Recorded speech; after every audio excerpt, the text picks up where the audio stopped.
Now joining us over the phone is Dr. Mike Diboll, an academic and lecturer from the UK who was in Bahrain during the beginning of the revolution in 2011. Now, Dr. Diboll, we've seen from that report that the situation is deteriorating in Bahrain. Can you tell us more about the situation for Bahrainis, for ordinary Bahrainis? Well, I think it's got to the stage that normal life and normal participation in civil society has become absolutely impossible in any meaningful way. We see this through the stripping of citizenship. We see this through arbitrary imprisonments, and I fear very much for the future. It's quite shameful. I say, as a British citizen, it's quite shameful that so much of this has been effectively green-lighted certainly by the UK government, who leads the West in trying to whitewash what's going on by saying that Bahrain is going in the right direction. If that's the right direction, I'd hate to see the wrong direction. Well, there's another, of course, viewpoint that the Bahraini regime says that the protests that first took place in 2011 were violent. I mean, you were there when the protest took place. Were they violent, as the Khalifa dictatorship claims they were? No, the protests that I witnessed were extremely peaceful.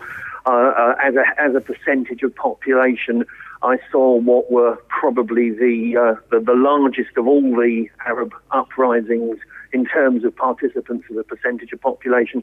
Many of the students who I was working with at the university were involved in that, and I never witnessed violence at the demonstration. I was also an eyewitness to the March the 11th incident at the University of Bahrain, which has been completely misrepresented, certainly in the Bahrain media in the time, and also in the BICI report, which seems to have taken accepted the line of the Ministry of Education and the university authorities almost completely uncritically.